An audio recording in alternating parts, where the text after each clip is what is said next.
중국이 하나를 자랑하는 동안 한국은 넷을 완성했습니다. 주하이 에어쇼에서 중국이 자랑스럽게 공개한 J-35 스텔스 전투기. 전 세계가 주목했습니다. 하지만 바로 그 순간 서울에서는 4가지 기술이 동시에 완성되고 있었습니다. 2011년 한국이 당한 굴욕을 기억하십니까? 미국이 부품값을 15배 올렸을 때 한국은 무릎 꿇는 대신 일어섰습니다. 그리고 13년 후 4가지 무기가 완성되고 있었습니다. 100km를 보는 눈, 보이지 않는 방패, 미국조차 완성 못한 양자 레이더, 그리고 마지막 한 가지까지. 워싱턴은 놀라움으로, 도쿄는 부러움으로, 베이징은 두려움으로 한국을 바라봤습니다. 중국이 자만하며 스텔스기를 자랑할 때 한국은 조용히 준비했습니다. 지금부터 그 충격적인 역전의 전말을 공개합니다. 시작하기 전 구독과 좋아요, 그리고 대한민국 화이팅! 댓글로 한국을 응원해주세요. 2024년 11월 12일 오후 2시 47분. 저는 중국 광둥성 주하이 국제 에어쇼 야외 관람석에 서 있었습니다. 방산 전문 기자로 8년을 일했지만 그 순간만큼은 숨이 멎는 것 같았어요. 하늘을 가득 메운 회색빛 전투기 한 대가 굉음을 내며 스쳐 지나갔습니다. 중국의 두 번째 스텔스 전투기 J-35. 미국 F-35와 판박이 같은 외형이 햇빛을 받아 번쩍였고 쌍발 엔진에서 뿜어져 나오는 배기가스가 하얀 궤적을 그렸습니다. 제 옆에 서 있던 외신 기자들의 카메라 셔터음이 요란하게 울렸죠. 로이터, AFP, 니케이 기자들이 일제히 망원렌즈를 들이댔습니다. 그때였습니다. 거대 전광판에 중국 관영 CCTV 앵커가 등장했어요. 그의 목소리에는 자신감이 넘쳤습니다. J-35는 F-35를 능가하는 성능을 보유했습니다. 5세대 스텔스 전투기 2종을 동시에 보유한 국가는 미국과 중국뿐입니다. 아시아 태평양의 군사 균형이 완전히 바뀌었습니다. 주변 관람객들 사이에서 웅성거림이 퍼졌습니다. 중국 관중들은 환호했고 서양 기자들은 긴장한 표정으로 메모를 적어 내려갔어요. 베이징 군사 전문가 장 웨이핑이 인터뷰에서 더 직설적으로 말했죠. 한국의 KF-21. 그건 4.5세대에 불과합니다.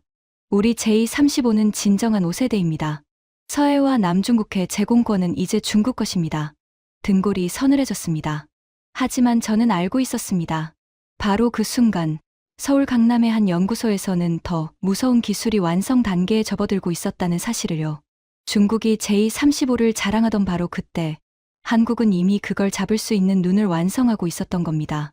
실전 배치 예정 시기 2025년 중반. 남은 시간 단 6개월. 문득 13년 전 기억이 떠올랐습니다. 2011년 6월, 한국은 씻을 수 없는 굴욕을 당했습니다.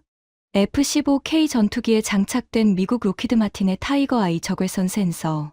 한국 공군은 이 센서를 정비하기 위해 분해 작업을 진행했죠. 그런데 미국이 발칵 뒤집혔습니다. 기술 유출 가능성. 미국은 즉시 조사단을 파견했어요. 그들은 한국 기술진을 마치 범죄자 취급했습니다. 회의실에서 3시간 동안 신문조로 질문 공세를 퍼부었고 한국 엔지니어들은 아무 말도 할 수 없었죠. 그리고 더 치명적인 응징이 뒤따랐습니다. 부품 가격 인상. 개당 $4,000였던 센서 부품이 $60,000로 올랐습니다. 15배였습니다. 제조사인 보잉은 한마디 덧붙였죠. 싫으면 쓰지 마시오. 당시 F-15K 평균 수리 기간은 400일까지 늘어났습니다. 1년이 넘게 전투기가 경납고에 방치됐죠. 한국 공군은 속수무책이었습니다. 미국 기술 없이는 단 하루도 작전을 수행할 수 없었으니까요. 한화시스템 김재영 수석연구원이 그때를 회상했습니다. 그날 회의실 분위기를 잊을 수가 없어요. 상부에서 그럼 우리가 직접 만들자고 했을 때 저는 솔직히 미쳤다고 생각했습니다. 미국이 30년 걸려 만든 기술을 우리가 어떻게 만듭니까?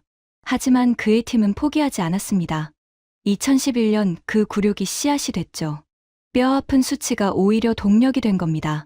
다시 주하이로 돌아왔습니다. 전광판 속 J-35가 고난도 기동을 선보이며 관중들의 환호를 이끌어냈어요. 중국 조종사는 코브라 기동까지 과시했습니다. 기술을 90도 세웠다가 다시 수평으로 돌아오는 순간 관람석이 술렁였죠. 싱가포르 군사 전문지 레너자오바오 기자가 제 옆에서 중얼거렸습니다. 게임이 바뀌었어요. 이제 F-35도 안심할 수 없겠는데요? 저는 미소를 지을 수밖에 없었습니다. 그가 모르는 게 있었으니까요.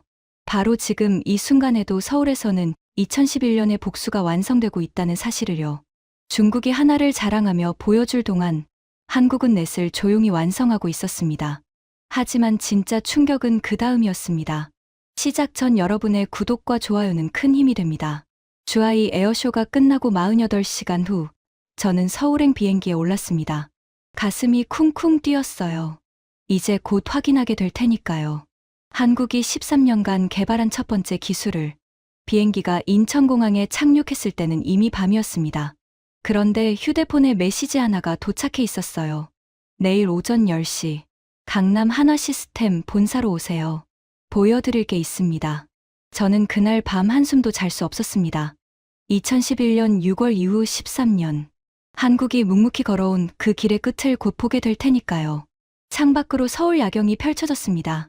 한강을 따라 늘어선 빌딩들의 불빛이 반짝였고 그 어딘가에서 엔지니어들은 여전히 불을 밝히고 있었을 겁니다. 그날의 굴욕이 오늘의 기술이 되는 순간 저는 그 역사적 현장으로 향하고 있었습니다.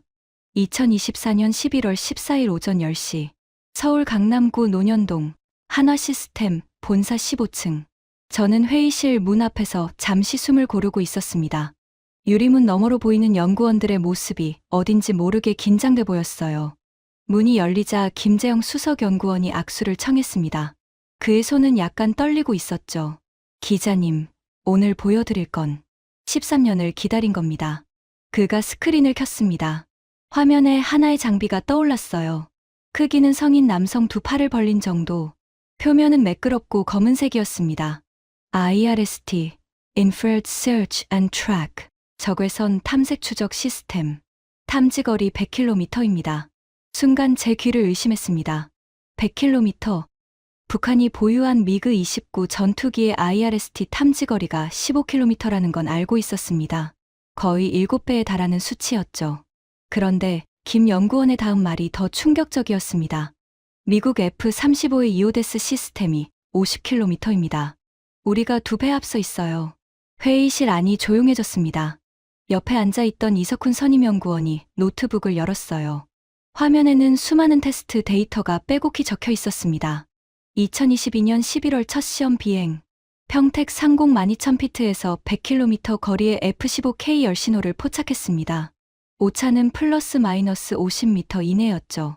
김재영 연구원이 의자를 당겨 앉으며 이야기를 이어갔습니다.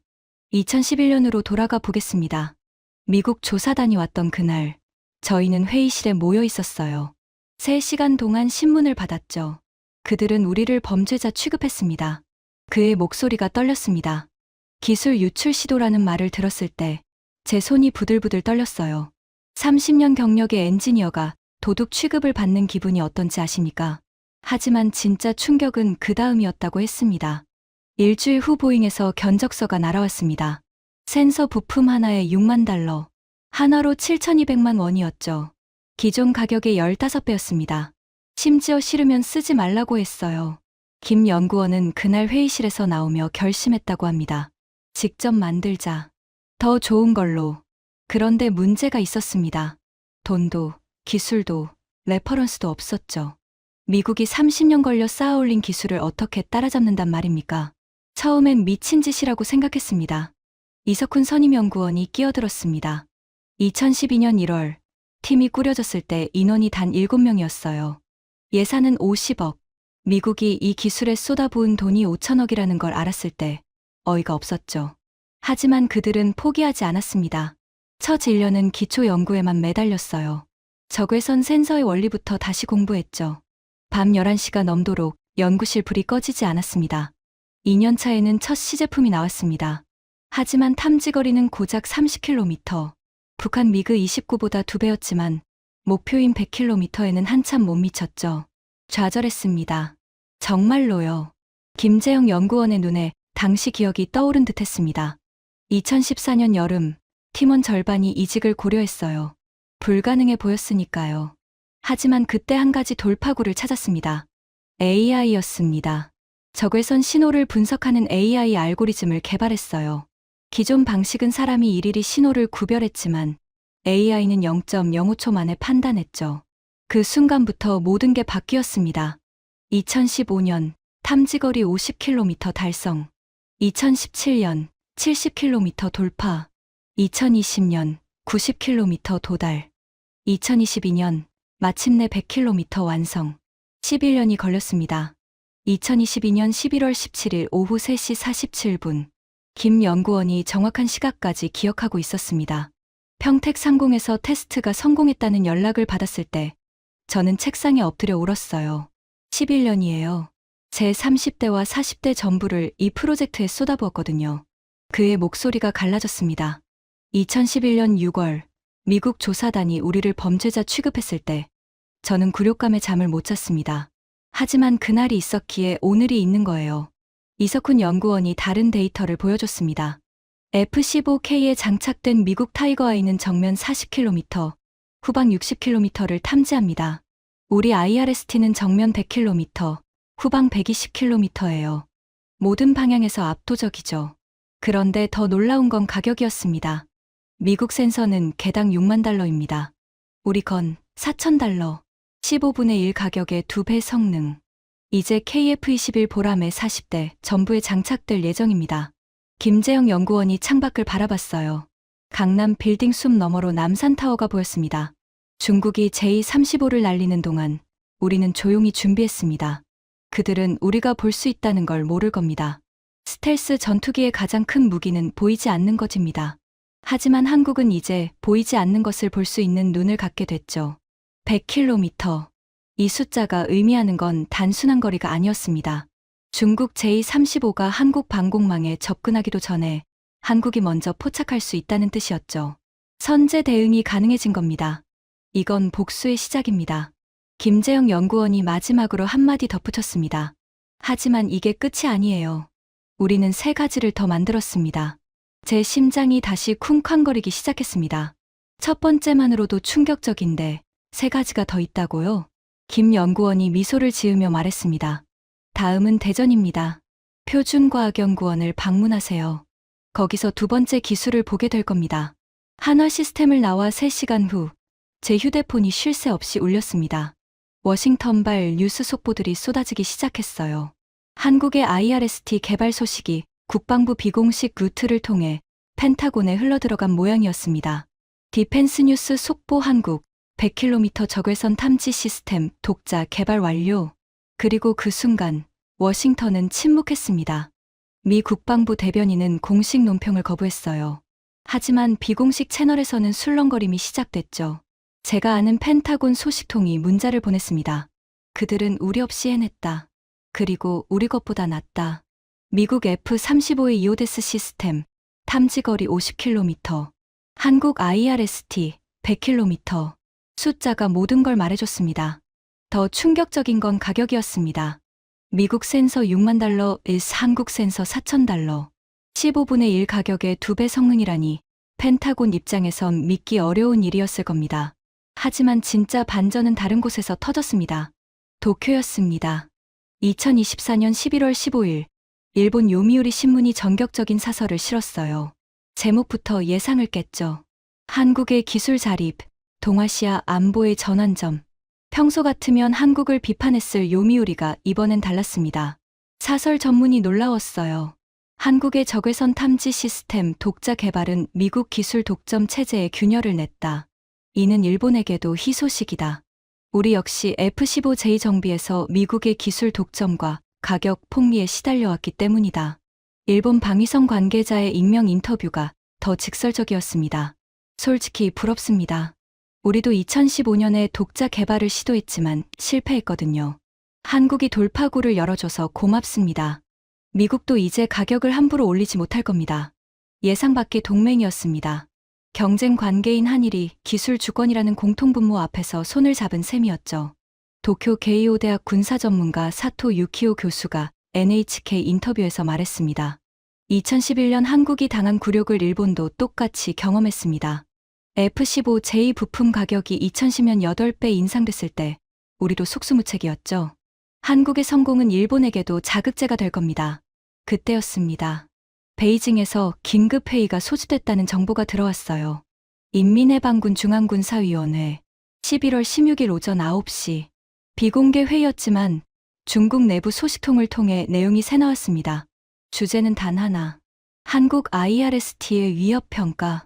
중국 군사 전문가들은 당황했습니다. 제35를 주하이 에어쇼에서 자랑스럽게 공개한 지 불과 4일 만에 한국이 제35를 탐지할 수 있는 기술을 완성했다는 소식을 들었으니까요. 하지만 베이징의 진짜 패닉은 다른 데 있었습니다. 제35 자체의 약점이 드러나기 시작한 겁니다. 중국 바이두 군사 포럼에서 시작된 논란이었어요. 어느 군사 애호가가 제35의 스펙을 분석하며 의문을 제기했죠. 최대 이륙 중량이 28톤, F-35는 31.8톤인데 쌍발 엔진을 장착한 J-35가 단발 엔진인 F-35보다 가볍다는 건 이상했습니다. 엔진 하나를 더 달았는데도 출력이 부족하다는 뜻이었으니까요. 문제는 엔진이었습니다. J-35에 장착된 WS-13 엔진. 중국은 신형 WS-19라고 주장했지만 불과 1년 전인 2024년 3월까지 중국 언론은 WS-19 개발 중이라고 보도했습니다. 1년 만에 갑자기 완성됐다는 건 믿기 어려웠죠. 실상은 이랬습니다. 러시아 미그 29에 들어간 RD-33 터보팬 엔진. 중국이 이걸 카피해서 만든 게 WS-13이었어요. 그런데 성능이 원본보다 떨어졌습니다. 추력 RD-33 8,300kg, WS-13 7,800kg. 내구성 RD-33 2000시간, WS-13 1500시간. 싱가포르 난양공대 군사연구소 리칭 교수가 분석 리포트를 냈습니다. J-35의 엔진 문제는 치명적입니다. 작전 반경이 F-35보다 20% 짧고 무장 탑재량도 30% 적습니다. 스텔스 외형만 흉내냈을 뿐 실질 전투력은 4.5세대에 가깝습니다. 베이징은 즉각 반박 성명을 냈지만 이미 국제 군사 전문가들 사이에서 J-35에 대한 회의론이 퍼지기 시작했어요. 더 치명적인 건 다른 데 있었습니다. 한국 IRST가 100km에서 탐지할 수 있다는 건 J-35의 스텔스 코팅이 무용지물이 될 수 있다는 뜻이었죠. 레이더 회피는 가능해도 엔진 10가지 숨길 순 없으니까요. 워싱턴, 도쿄, 베이징. 세 수도가 각기 다른 이유로 한국을 주목하기 시작했습니다. 워싱턴은 놀라움으로, 도쿄는 부러움으로, 베이징은 두려움으로. 그리고 저는 그날 밤 깨달았습니다. 13년 전 2011년 6월, 한국이 당한 굴욕. 그날은 단순한 수치가 아니었어요. 씨앗이었습니다. 한국 방산의 자립을 싹 틔운 씨앗. 미국이 기술 독점으로 한국을 압박했을 때 한국은 무릎 꿇는 대신 일어섰습니다. 일본이 포기했던 길을 한국은 끝까지 걸었습니다. 중국이 자만하며 스텔스기를 자랑할 때 한국은 조용히 그걸 잡을 그물을 준비했습니다. 하지만 이건 시작에 불과했습니다. 김재영 연구원이 말했던 3가지 기술이 아직 남아 있었으니까요. 저는 다음 날 대전행 KTX 표를 끊었습니다. 한국표 준과학연구원. 거기서 두 번째 기술을 확인할 차례였습니다. 창밖으로 밤하늘의 별이 반짝였습니다. 그 별빛처럼 한국의 기술도 조용히 빛나고 있었죠. 세계가 주목하기 시작했습니다. 2024년 11월 17일 오전 9시 30분 KTX가 대전역에 도착했을 때 제 가슴은 이미 기대감으로 쿵쾅거리고 있었습니다. 한국표 준과학연구원. 이곳에서 두 번째 카드를 만날 예정이었죠. 택시가 유성구 과학단지로 들어섰어요. 양쪽으로 늘어선 연구소 건물들이 햇빛을 받아 반짝였습니다.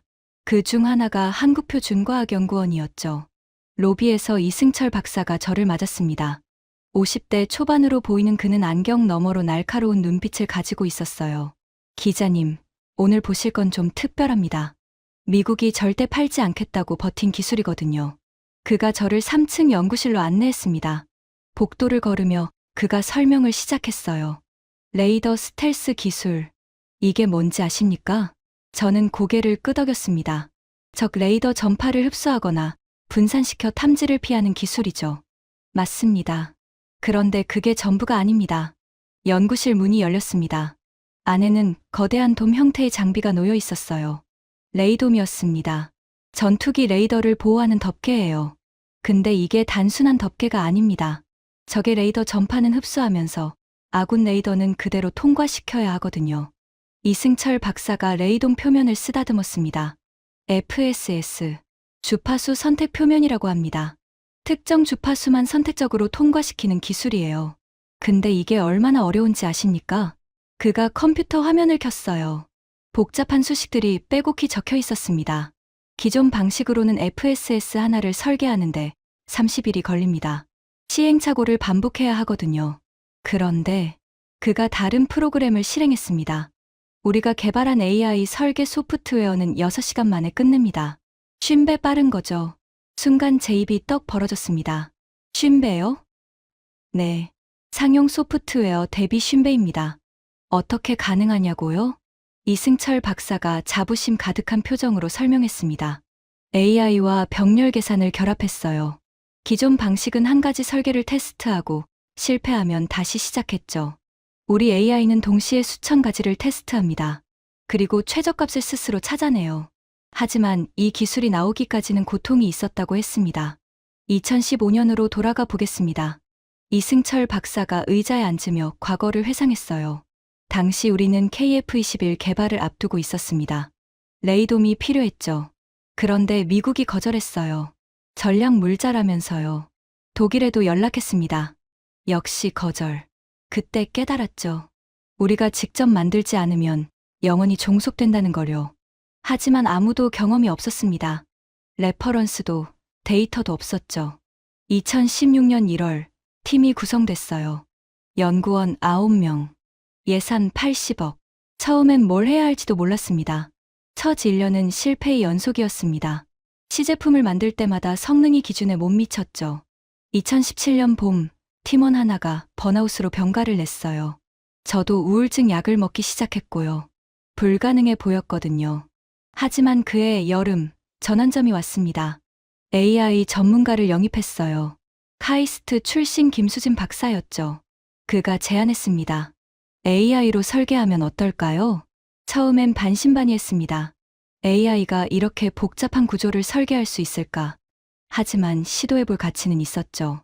2018년 첫 AI 프로토타입이 나왔습니다. 처음 결과를 봤을 때 믿을 수가 없었어요.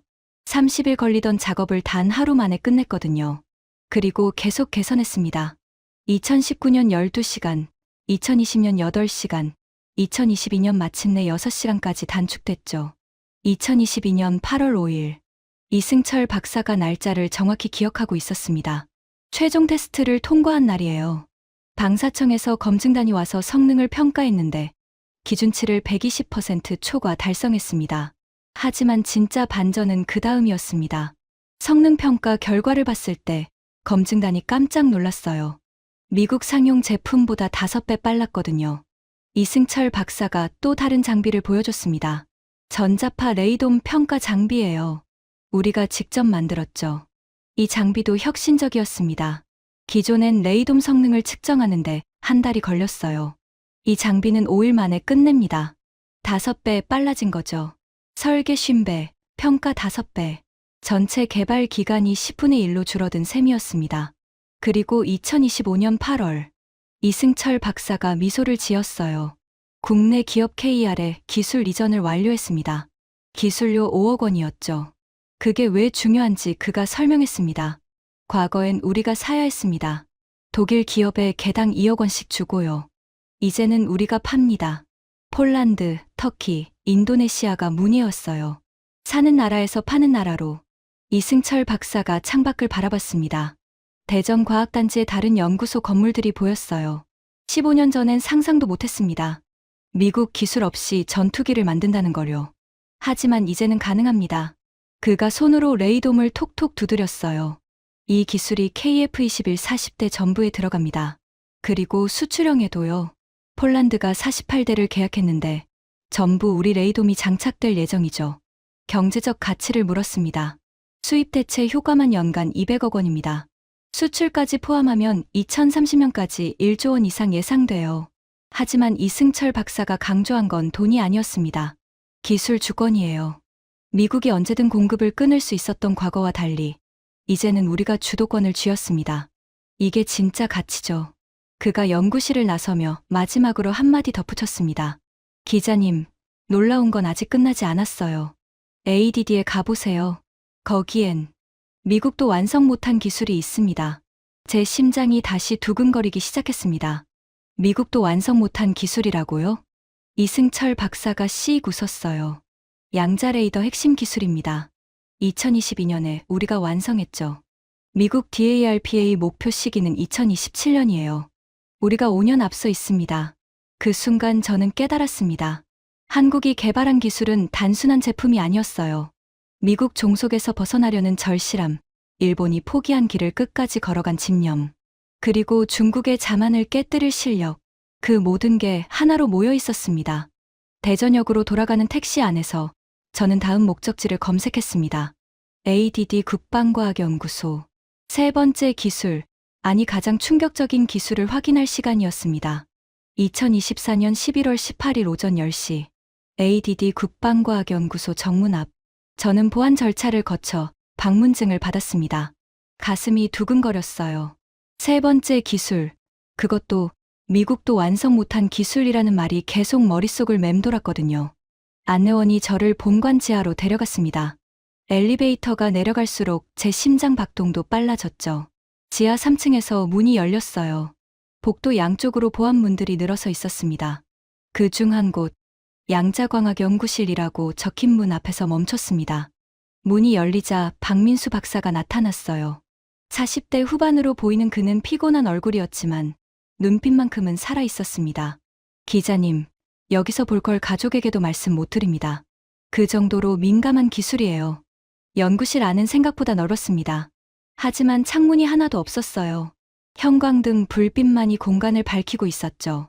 2019년 3월 2일, 박민수 박사가 정확한 날짜를 말했습니다.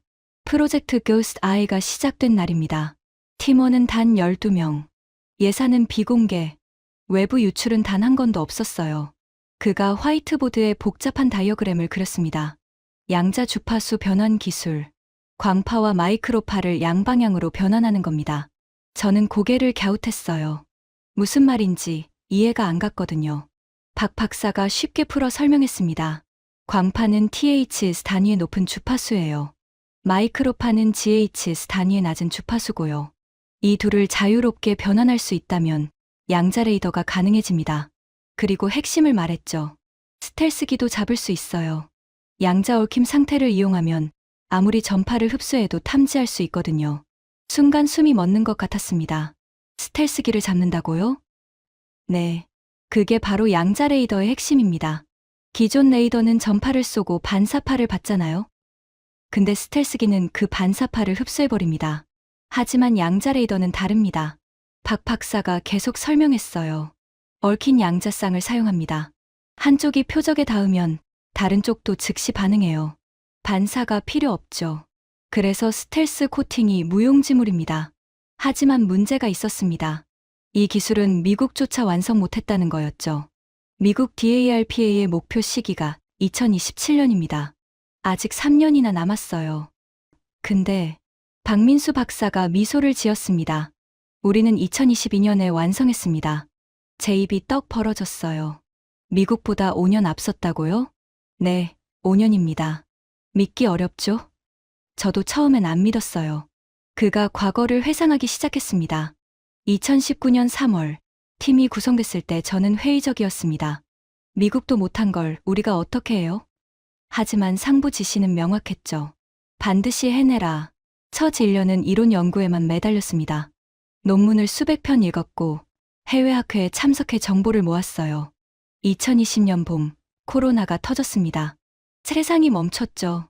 하지만 우리는 멈추지 않았어요. 오히려 기회였습니다. 외부 출입이 제한되면서 팀은 지하 3층에 거의 격리됐습니다. 3개월 동안 밖에 나가지 못했어요. 가족도 못 만났죠. 아내가 이해해줬습니다. 나라 위한 일이니까 라고요. 2020년 여름, 첫 돌파구가 왔습니다. 자성체 기반 변환 방법을 찾았어요. 기존 연구들은 전부 광학 결정을 사용했는데 우리는 자성체를 시도했죠. 왜 아무도 시도하지 않았을까요? 다들 불가능하다고 생각했거든요. 자성체는 양자 상태를 쉽게 망가뜨립니다. 하지만 우리는 특수 코팅 기술로 그걸 극복했어요. 2021년 첫 시제품이 나왔습니다. 변환효율 5%였어요. 너무 낮았죠. 실용화하려면 최소 30%는 돼야 하는데 팀은 좌절했습니다. 2년을 투자했는데 겨우 5%라니. 그때 막내 연구원 정수진이 아이디어를 냈어요. 온도를 절대 0도 가까이 낮추면 어떨까요? 양자 현상은 극저온에서 더 잘 일어납니다. 팀은 즉시 냉각 시스템을 설계했죠. 2021년 가을, 온도를 마이너스 270도로 낮췄습니다. 절대 0도까지 단 3도. 그 순간 기적이 일어났어요. 박민수 박사의 목소리가 떨렸습니다. 변환 효율이 35%로 뛰어올랐습니다. 단숨에 실용화 기준을 넘어선 거예요. 하지만 진짜 시험은 그 다음이었습니다. 2022년 봄, 최종 테스트. 4월 27일 오후 2시 47분. 박 박사가 또 정확한 시각을 기억하고 있었습니다. 마지막 검증 실험이었어요. 광파 TH를 마이크로파 GH로 변환하고 다시 역변환하는 테스트였죠. 12명의 팀원이 모니터 앞에 모였습니다. 숨소리조차 들릴 듯 조용했어요. 버튼을 눌렀습니다. 10초, 20초, 30초. 1분이 지났습니다. 성공 신호가 떴습니다. 그 순간 무슨 일이 벌어졌을까요? 아무도 말이 없었어요. 3초 동안 정적만 흘렀죠. 그리고 박민수 박사의 눈에 눈물이 맺혔습니다. 제가 먼저 울었습니다. 책상에 엎드려서요. 3년이에요. 제 30대 마지막을 전부 이 프로젝트에 쏟아부었거든요. 다른 팀원들도 하나둘 울기 시작했습니다. 정수진은 바닥에 주저앉아 울었고 김철수 선임은 천장을 보며 해냈다를 반복했어요. 우리는 10분 동안 서로 부둥켜 안고 울었습니다. 왜 그렇게 울었을까요? 불가능을 해냈으니까요. 미국도 못한 걸 우리가 해냈어요. 단 12명이 지하 3층에서 세상 모르게요. 그리고 그 기술은 2022년 8월 국방과학연구소에 정식 등록됐습니다. 논문은 비공개, 특허는 국방 전용. 외부에는 단 한 글자도 새나가지 않았어요. 중국도, 일본도, 심지어 미국도 모릅니다. 박민수 박사가 컴퓨터를 켰습니다. 화면에 최근 뉴스 기사가 떴어요. 2025년 초 미국 DARPA가 보도자료를 냈습니다. 2027년까지 양자 주파수 변환 기술 완성 목표라고요. 그가 씁쓸하게 웃었습니다. 우리는 이미 3년 전에 완성했는데 그들은 아직 모르고 있어요. 하지만 조만간 알게 될 거라고 했습니다. 2026년 KF-21 블록 2의 양자 레이더 시제품이 탑재될 예정입니다. 그때 전 세계가 알게 되겠죠. 한국이 미국을 5년 앞질렀다는 걸요. 박 박사가 지하 연구실을 둘러봤습니다. 이 공간에서 4년을 보냈어요. 창문도 없이요. 가족들은 제가 뭘 하는지 몰랐죠. 하지만 후회 없습니다. 그가 마지막으로 한마디 덧붙였습니다. 2011년 한국이 당한 굴욕, 미국이 우리를 범죄자 취급했을 때 우리는 결심했습니다. 이제는 우리가 더 앞서가겠다고요. 그리고 해냈습니다. 저는 그 순간 깨달았습니다. 한국이 만든 세 번째 기술은 단순한 발명이 아니었어요. 굴욕을 딛고 일어선 자존심이었고 불가능을 가능으로 만든 집념이었으며 미국조차 넘어서겠다는 야망이었습니다. 그리고 그 모든 게 지하 3층 창문 없는 연구실에서 단 12명의 손으로 이뤄졌습니다. 박민수 박사가 연구실 문을 열며 말했습니다. 기자님, 놀라셨죠? 근데 아직 하나 더 남았어요. 제 눈이 휘둥그레졌습니다. 아직 더 있다고요? 네. 네 번째 기술입니다. 깜짝 선물이에요. ADD를 나와 서울로 돌아오는 길. 저는 혼란스러웠습니다. 세 가지 기술도 충격적인데 네 번째가 더 있다고요? 박민수 박사는 구체적으로 말해주지 않았습니다.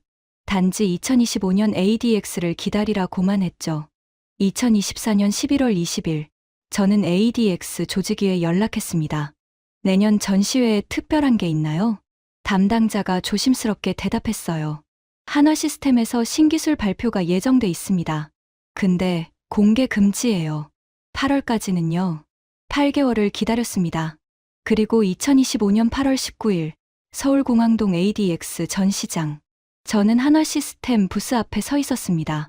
김재영 수석연구원이 저를 반겼어요. 8개월 만이었죠. 기자님, 오랜만입니다. 오늘 보실 건 솔직히 저희도 비밀로 해왔어요. 그가 저를 비공개 전시실로 안내했습니다. 보안 요원 2명이 문을 지키고 있었어요. 문이 열리자 커다란 패널 하나가 보였습니다. 검은색이었는데 빛을 받아도 반사가 거의 없었죠. 그래핀 기반 스텔스 도료입니다.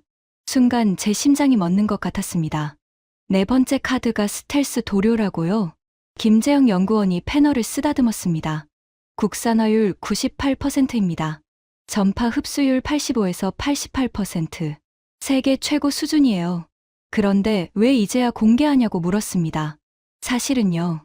김 연구원이 주저하다가 입을 열었어요. 2023년부터 개발하고 있었습니다. 근데 너무 잘 돼서 오히려 비밀로 했죠.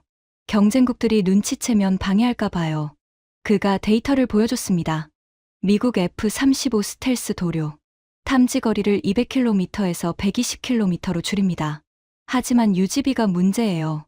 연간 10억 원입니다. F-35의 스텔스 코팅은 비가 오면 벗겨집니다. 그래서 매번 다시 칠해야 하죠. 우리 도료는 다릅니다. 김 연구원이 자랑스럽게 말했어요. 내구성이 미국 도료의 2배예요. 5년 이상 유지 가능합니다. 그리고 무게는 그가 잠시 멈췄다가 말했습니다. 70% 가볍습니다. 제 귀를 의심했어요. 70%요? 네. 미국 도료는 탄소 페라이트 기반이에요. 무겁죠. 우리 건 그래핀 기반입니다. 나노 단위 입자가 전파를 다중산란시켜요. 가벼우면서도 흡수율이 높죠. 실제 테스트 결과가 놀라웠습니다. 해상, 항공 실험 결과 탐지 신호 강도가 기존 대비 10분의 1로 떨어졌어요. 100m 크기 전함이 10m짜리 작은 배로 보이는 수준입니다. 하지만 이 기술이 나오기까지는 고난이 있었습니다. 2023년 1월로 돌아가 보겠습니다. 김재영 연구원이 회상을 시작했어요. 당시 우리는 KF-21에 들어갈 스텔스 도료를 찾고 있었습니다. 미국 제품을 쓰려고 했죠. 근데 거절당했어요. 또 거절이었습니다. 2011년, 2015년에 이어 또 그때 깨달았습니다. 우리가 만들지 않으면 영원히 종속된다는 거요. 팀이 구성됐습니다. 소재 전문가 7명, 화학공학자 5명, 총 12명. 그래핀을 선택한 이유가 있었습니다. 그래핀은 2004년 노벨상을 받은 신소재입니다. 탄소 원자 한 층으로 이루어져 있어 얇지만 강철보다 200배 강하죠. 전도성도 뛰어나요. 전파를 잘 흡수합니다. 문제는 제조 비용이었죠. 초기 그래핀 가격은 1g에 10만 원이었습니다. KF-21 한 대에 도료 200kg이 필요해요. 그래핀만 50kg이라고 치면 계산해봤더니 50억 원이었습니다. 한 대당 불가능했죠. 그래서 직접 만들기로 했습니다. 2023년 여름, 팀은 그래핀 양산 공정을 개발하기 시작했습니다. 화학 기상 증착법을 개선했어요. 기존 방식보다 10배 빠르고 품질은 더 좋았죠. 2024년 초 드디어 가격이 떨어지기 시작했습니다. 1g당 10만원, 5만원, 2만원, 8천원. 2024년 6월 1g당 3천원까지 내렸어요. 이제 실용화가 가능해진 거죠.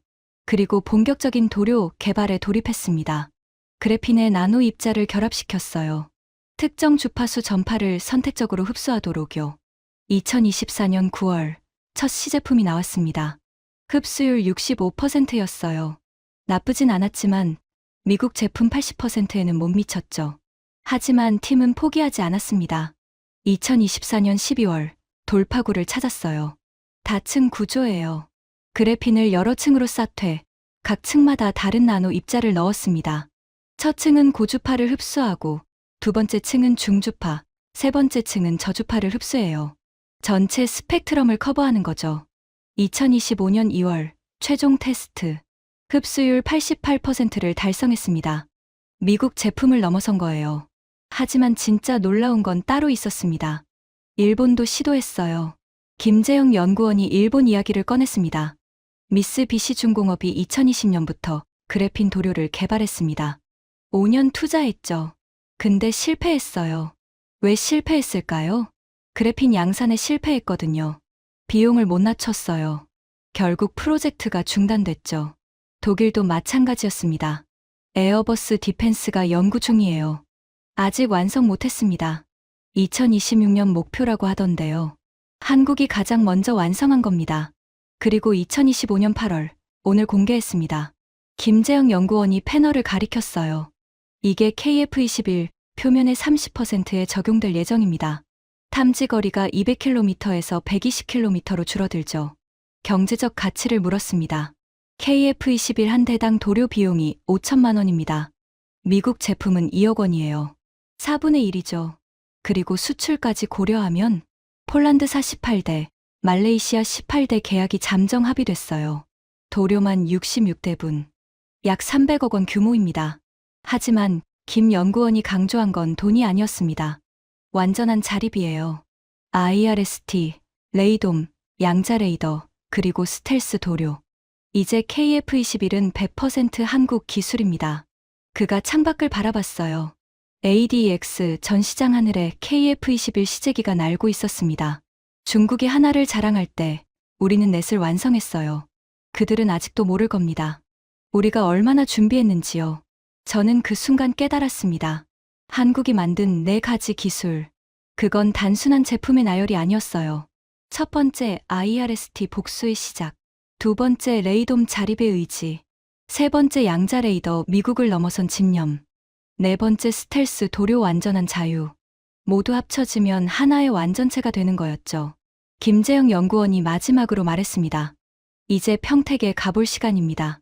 거기서 이 4가지 기술이 하나로 합쳐지는 걸 보게 될 겁니다. 2025년 8월 22일 오전 8시 평택 공군기지 정문 앞. 저는 보안 검색을 받으며 가슴이 쿵쾅거렸습니다.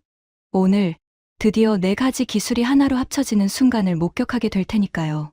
기지 안으로 들어서자 거대한 경납고가 보였어요. 그 앞에 김재영 수석연구원과 이승철 박사, 박민수 박사가 함께 서 있었습니다. 기자님, 오늘이 역사적인 날입니다. 김재영 연구원이 경납고를 가리켰어요. 저 안에 KF-21 보람의 0075기가 있습니다. 그리고 오늘 완전체가 됩니다. 경납고 문이 천천히 열렸습니다. 그 순간 제 숨이 멎었어요. 검은 회색빛 전투기 한 대가 모습을 드러냈습니다. KF-21 보람에. 하지만 이전에 봤던 것과 뭔가 달랐어요. 표면이 유난히 매끄러웠고 빛을 받아도 반사가 거의 없었죠. 그래핀 도료를 전면에 도장했습니다. 김재영 연구원이 설명했어요. 기체 표면 30%, 약 18제곱미터입니다. 3일 전에 작업이 완료됐죠. 정비사들이 전투기 주변에서 최종 점검을 하고 있었어요. 한 명이 사다리를 타고 올라가 기수 부분을 확인했습니다. IRST 센서 장착 완료. 기수 우측 상단에 검은 돔 형태의 장비가 보였습니다. 100km를 볼 수 있는 눈이었죠. 스텔스 레이돔 장착 완료. 기수 정면에 레이더 덮개. 적의 전파는 흡수하고 아군 레이더는 통과시키는 마법의 방패였습니다. 양자 탐지 시스템 통합 테스트 통과. 동체 내부에 숨겨진 양자 레이더 프로토타입. 미국도 아직 없는 기술이 그 안에 들어 있었어요. 그때 한 조종사가 경납고로 걸어 들어왔습니다. 비행복을 입은 그는 헬멧을 들고 있었어요. 김상현 소령. 공군 전투비행단 8년차 베테랑이었습니다. 소령님, 오늘 기분이 어떠십니까? 제가 물었습니다. 김소령이 KF-21을 바라보며 대답했어요. 떨립니다. 솔직히요. 이 기체에 들어간 기술들이 얼마나 대단한지 알거든요. 그가 전투기에 다가가 표면을 쓰다듬었습니다. 제가 F-15K를 10년 탔습니다. 좋은 전투기죠. 근데 항상 미국 눈치를 봐야 했어요. 부품 하나 교체하는데도 승인이 필요했거든요. 그의 목소리에 감정이 섞였습니다. 근데 이 기체는 다릅니다. 100% 우리 기술이에요. 미국 허락 필요 없습니다. 이게 얼마나 자유로운지 아십니까? 김소령이 사다리를 올라가기 시작했어요. 조종석에 앉더니 헬멧을 썼습니다. 준비 완료. 시동 걸겠습니다. 경납고 안이 긴장감으로 가득 찼습니다. 엔진 시동음이 울렸어요. 낮은 우웅 소리가 점점 커지더니 곧 굉음으로 바뀌었죠. F414 엔진 2기가 포효했습니다. 출력 정상. 모든 시스템 그린. 김소령의 목소리가 무전으로 들렸습니다. IRST 작동 확인. 전방 120도 스캔 중. 표적 탐지 정상. 100km를 보는 눈이 깨어났습니다. 레이돔 주파수 선택 정상. 아군 신호 통과. 적 신호 차단 확인. 보이지 않는 방패가 펼쳐졌습니다. 양자 시스템 스탠베이. 출력 안정화 완료. 미국도 없는 기술이 숨을 쉬기 시작했습니다. 스텔스 코팅 RCS 측정. 0.05제곱미터. 목표치 달성. 골프공만한 크기로 레이더에 잡히게 됐습니다. 그 순간이었습니다. 모든 시스템 통합 완료. 이제 출격 가능합니다. 김재영 연구원이 제 옆에서 중얼거렸어요. 13년입니다. 2011년부터 2025년까지 이 순간을 위해 걸어온 길이에요. 이승철 박사가 눈시울을 붉혔습니다. 불가능하다고 했죠. 미국 없이는 안 된다고. 하지만 우리는 해냈어요. 박민수 박사는 말없이 하늘을 바라봤습니다. 4년을 지하 3층에서 보낸 그에게 이 하늘이 얼마나 소중했을까요? 이제 출격하겠습니다. KF-21이 천천히 경납고를 빠져나왔어요. 아침 햇살이 검은 회색 기체에 부딪혀 산란됐습니다. 반사가 거의 없었죠. 그래핀 도료가 빛을 흡수하고 있었습니다. 활주로 끝으로 이동한 보람에 김소령의 목소리가 들렸어요. 타워 007호기 이륙허가 요청합니다. 007호기 이륙허가. 행운을 빕니다. 그 순간 엔진 출력이 최대로 올라갔습니다. 폭음이 기지 전체를 뒤흔들었어요. 브레이크가 풀렸습니다. 보라매가 달리기 시작했습니다. 50m, 100m, 200m. 15초 후 기수가 들렸습니다. 그리고 하늘로 솟아올랐습니다. 제 가슴이 터질 것 같았어요. 저도 모르게 박수를 치고 있었습니다. 옆에 선 연구원들도 환호했죠. 해냈어요. 드디어. KF-21은 순식간에 구름 속으로 사라졌습니다. 타워에서 관제사의 목소리가 들렸어요.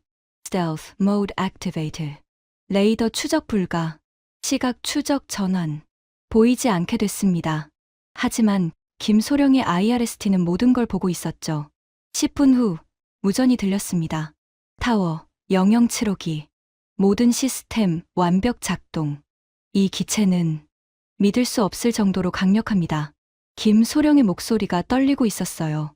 IRST로 100km 밖 표적 포착 확인했습니다. 레이돔 주파수 선택 완벽합니다. 양자 시스템도 안정적이에요. 그리고 그가 잠시 말을 멈췄다가 계속했습니다. 이제 J-35가 와도 우리가 먼저 봅니다. 그들은 우리를 못 보지만 우리는 그들을 볼 수 있어요. 경납고 앞에 선 사람들이 서로를 껴안았습니다. 김재영 연구원이 울먹였어요. 2011년 6월 미국 조사단이 우리를 범죄자 취급했을 때 저는 주먹을 쥐었습니다. 언젠가 반드시 우리 손으로 만들겠다고요. 이승철 박사가 말했습니다. 2015년 미국이 레이돔 수출을 거부했을 때 저는 절망했어요. 하지만 포기하지 않았죠. 박민수 박사가 하늘을 보며 말했습니다. 2019년 지하 3층에 들어갔을 때 저는 가족도 못 만났습니다. 하지만 후회 없어요. 이 순간을 위해서였으니까요. 그들의 눈에서 눈물이 흘렀습니다. 하지만 그건 슬픔의 눈물이 아니었어요. 자부심과 안도, 그리고 해냈다는 카타르시스의 눈물이었습니다. 30분 후 KF-21이 착륙했습니다. 김상현 소령이 조종석에서 내려와 헬멧을 벗었어요. 그의 얼굴에도 눈물 자국이 있었습니다. 완벽했습니다. 모든 시스템이요. 이건 단순한 전투기가 아니에요. 대한민국의 자존심입니다. 그날 저녁, 저는 기지 숙소에서 이 모든 장면을 정리했습니다. 2011년 굴욕에서 시작해 2025년 완전체로 완성된 이야기. 네 가지 기술이 하나로 합쳐진 순간. 그리고 그 기술을 만든 사람들의 땀과 눈물. 이제 대한민국은 보이지 않으면서 보이지 않는 것을 보는 전투기를 갖게 됐습니다. 중국이 J-35로 위협해도, 미국이 기술을 막아도, 일본이 경쟁해도 이제 괜찮습니다. 우리는 완전체니까요. 평택을 떠나 일주일 후 저는 서울 여의도 산업통상자원부를 찾았습니다. 내 장의 카드가 만들어낸 경제적 가치. 이제 그걸 숫자로 확인할 차례였죠. 방산수출지원센터 이민호 팀장이 저를 맞았습니다. 그는 노트북을 열며 데이터를 보여줬어요. 숫자로 말씀드리겠습니다. 화면에 표가 떴습니다. 수입 대체 효과 연간. IRST 센서 200억 원. 레이돔 200억 원. 스텔스 도료 300억 원. 합계 700억 원. 연간 700억 원입니다. 과거에는 이 돈을 전부 해외에 줬어요. 이제는 국내에 남습니다. 하지만 진짜 가치는 수출이었습니다. 2025년 4월 폴란드 국방부가 먼저 연락해왔습니다. 폴란드는 KF-21 48대를 계약했습니다. 그런데 조건이 있었죠. 한국 센서를 원한다고 했어요. IRST와 레이돔 전부요. 계약 규모가 놀라웠습니다. IRST 48세트 960억 원, 레이돔 48세트 720억 원, 총 1,680억 원입니다. 폴란드 국방부 관계자가 왜 한국을 선택했는지 말했다고 합니다. 독일 제품보다 30% 저렴하고 성능은 10% 우수합니다. 게다가 한국은 기술 이전도 고려하고 있어요. 독일은 절대 안 주죠. 5월에는 캐나다가 손을 들었습니다. 캐나다 해군이 차세대 잠수함 12척을 건조 중입니다. 여기에 한국 센서를 탑재하고 싶다고 했어요. IRST 12세트 240억 원, 레이돔 12세트 180억 원, 총 420억 원. 캐나다 해군 제독이 직접 방한했어요. 평택 기지에서 시연을 보더니 즉석에서 계약 의향서를 썼죠. 그런데 가장 놀라운 곳은 중동이었습니다. 6월, 사우디아라비아와 UAE가 동시에 문의했어요. 사우디는 F-15SA 84대를 보유 중입니다. 여기에 센서 업그레이드를 원했죠. IRST 84세트 1,680억 원. 미국이 F-35 수출을 막았던 그 나라가 한국 기술을 원한 겁니다. UAE도 비슷했습니다. F-16 블록 60을 80대 보유 중인데 전부 센서 교체를 원해요. 1,600억 원 규모죠. 이민호 팀장이 계산기를 두드렸습니다. 폴란드 1,680억, 캐나다 420억, 사우디 1,680억, UAE 1,600억, 총 5,380억 원입니다. 그리고 이건 시작에 불과해요. 말레이시아, 인도네시아, 필리핀도 줄을 서고 있었습니다. 2030년까지 예상 수출액이 3조 원입니다. 3조 원. 제 입이 떡 벌어졌어요. 과거에는 우리가 사야만 했습니다. 2011년 미국이 부품값을 15배 올렸을 때 우리는 울며 겨자 먹기로 샀죠. 근데 이제는요? 이민호 팀장이 미소를 지었습니다. 우리가 팝니다. 그것도 세계 최고가예요. 하지만 가격은 여전히 경쟁력이 있었습니다. 가격 비교 IRST 센서 1세트 기준. 미국 6만 달러, 독일 5만 달러, 일본 5만 5천 달러, 한국 4천 달러, 15분의 1 가격의 2배 성능. 이게 K방산의 경쟁력입니다. 산업 파급 효과도 컸습니다. 센서 제조에 200여 개 협력업체가 참여합니다.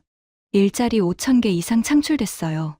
대전과학단지, 평택산업단지, 부산방산단지, 전국에 걸쳐 생태계가 형성됐죠. 그리고 2차 효과가 있습니다. 이민호 팀장이 다른 데이터를 보여줬어요. KF-21 수출이 급증했습니다. 폴란드 48대, 말레이시아 18대, 이라크 24대, 총 90대예요. 센서 기술이 수출의 결정적 요인이었죠. KF-21 1대 가격이 650억 원입니다. 90대면 5조 8,500억 원. 센서가 전투기 전체를 팔게 만든 겁니다. 더 놀라운 건 기술 이전 계약이었습니다.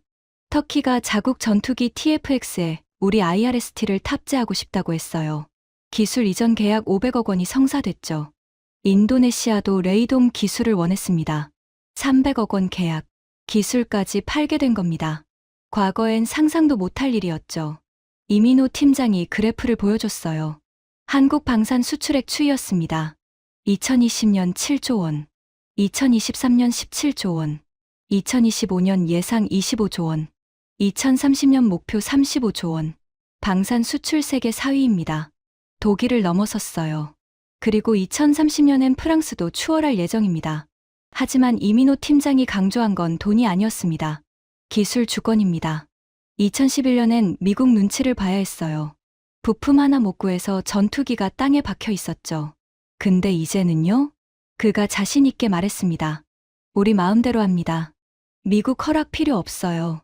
언제든 생산하고, 언제든 수출하고, 언제든 업그레이드 합니다. 이게 진짜 자유예요. 그가 창밖을 바라봤어요. 여의도 빌딩 숲 너머로 한강이 보였습니다. 13년 전 굴욕이 씨앗이 됐습니다. 그 씨앗이 자라서 이제는 숲이 됐어요. 저는 그날 깨달았습니다. 숫자는 거짓말을 하지 않습니다. 700억 수입 대체, 5,380억 계약 확보, 3조 원 미래 수출, 5,000개 일자리, 세계 4위 방산 수출국. 이 모든 숫자가 증명했습니다. 한국이 무릎 꿇지 않았다는 걸, 불가능을 가능으로 만들었다는 걸, 그리고 이제는 세계를 리드한다는 걸. 2011년 미국이 부품값을 15배 올렸을 때 한국은 선택할 수 있었습니다. 무릎을 꿇거나 일어서거나. 한국은 일어섰습니다. 그리고 13년 후 세계가 한국을 우러러보게 만들었습니다. 2025년 9월 1일 저녁 7시, 저는 서울 여의도 한 카페에 앉아 있었습니다. 창밖으로 노을이 한강을 붉게 물들이고 있었어요. 그리고 제 맞은편에는 네 사람이 앉아 있었습니다. 김재영 수석연구원, 이승철 박사, 박민수 박사, 김상현 소령. 지난 10개월간 제가 만난 사람들이었죠. 오늘은 그들의 이야기를 마무리하는 날이었습니다. 기자님, 기사 언제 나옵니까? 김재영 연구원이 물었습니다. 내일 새벽 6시에 온라인 게재됩니다.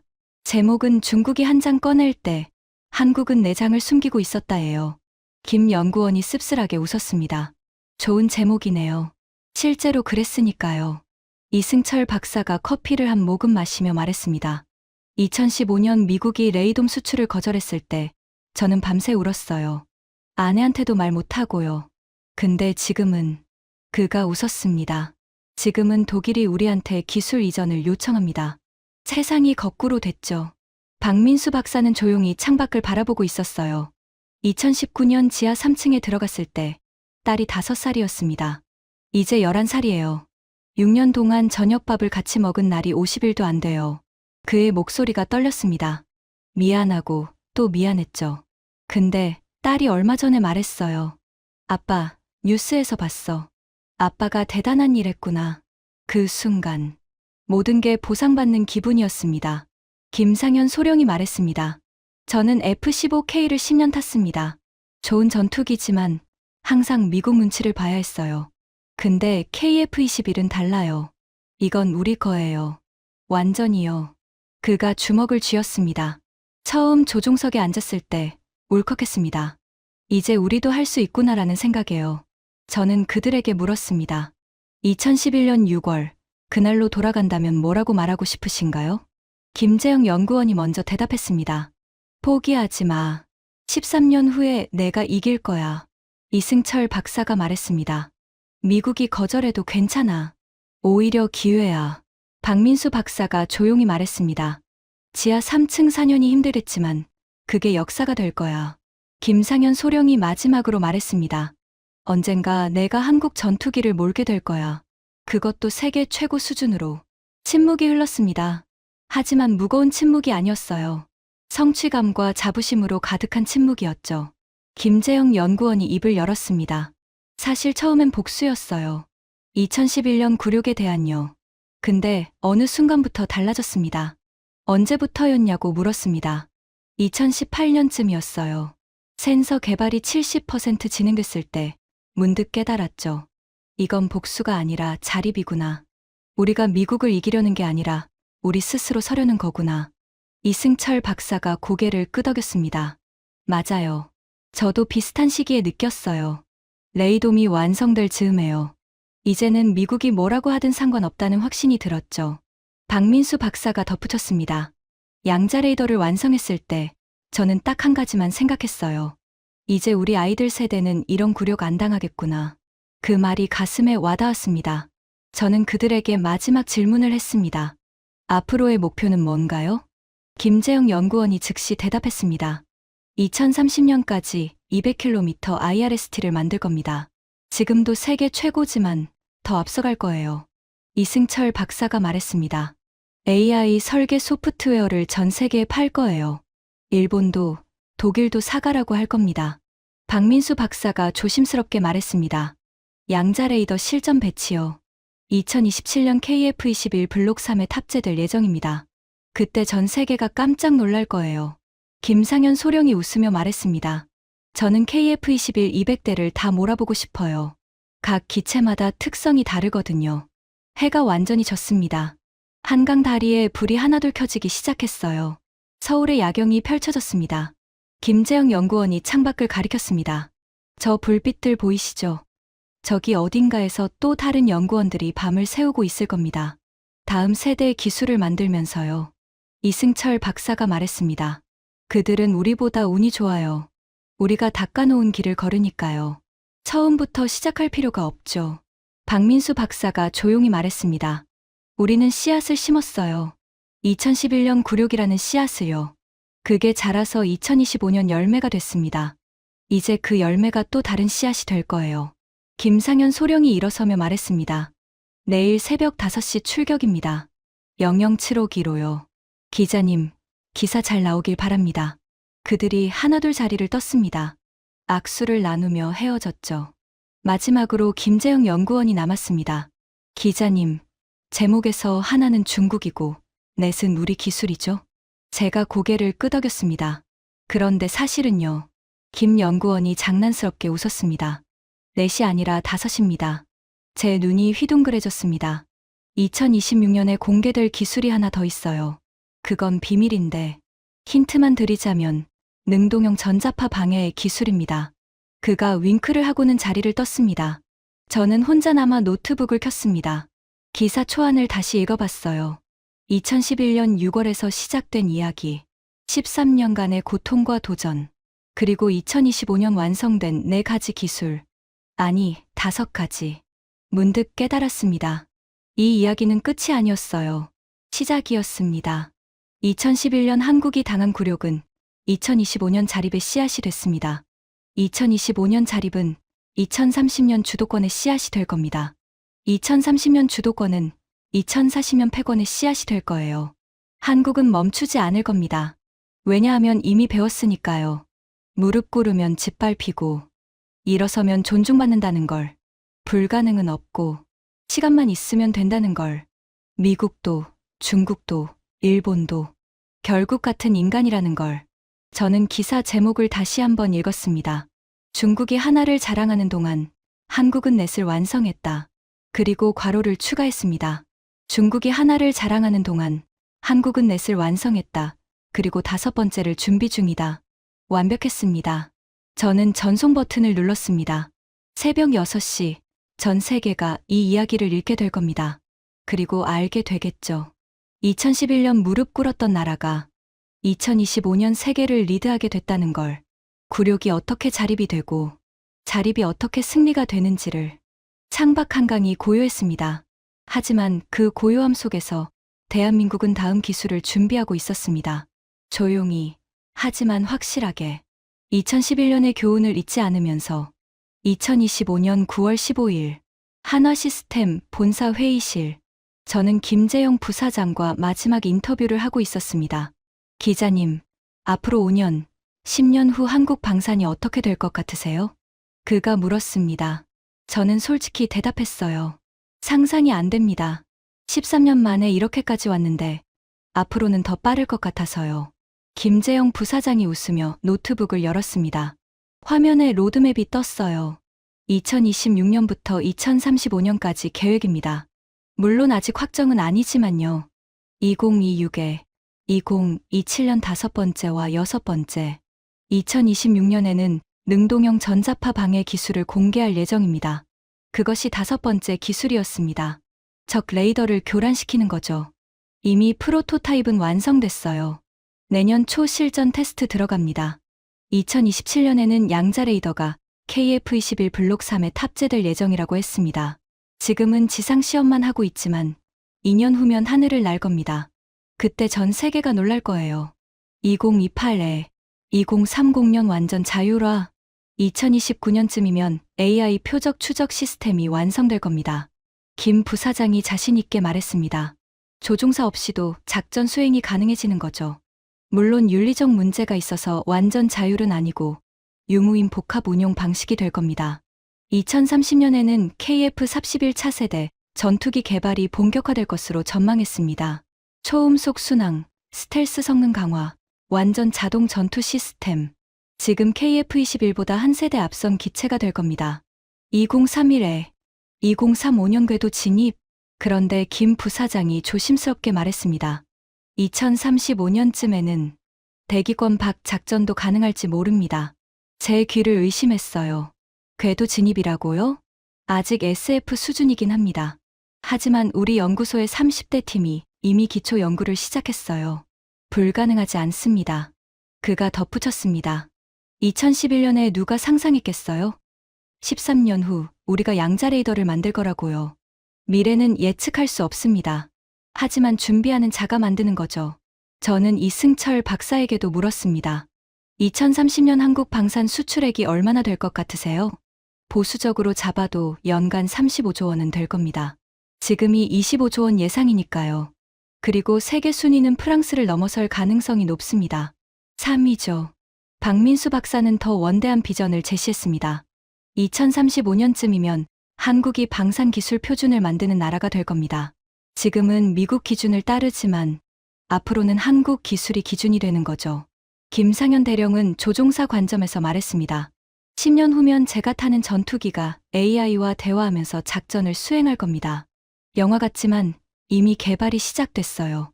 2025년 9월 저녁, 저는 한강을 바라보며 생각했습니다.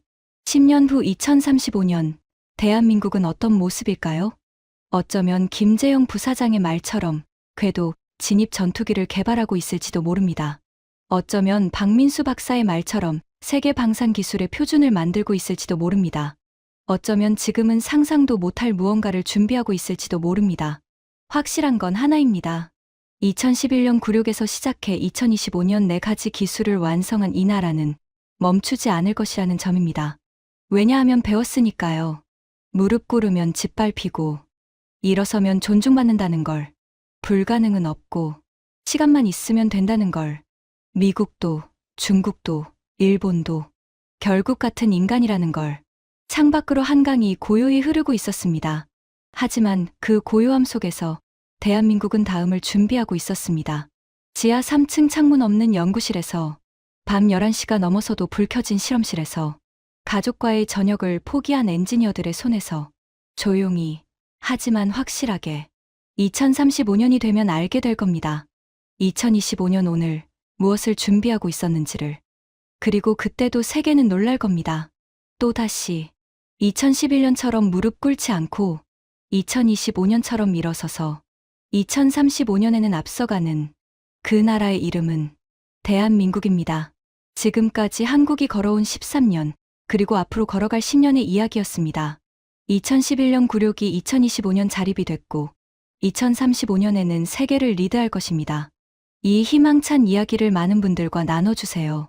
구독과 좋아요로 응원해주시면 더 좋은 이야기로 찾아뵙겠습니다. 지금까지 터칭 스토리였습니다. 감사합니다.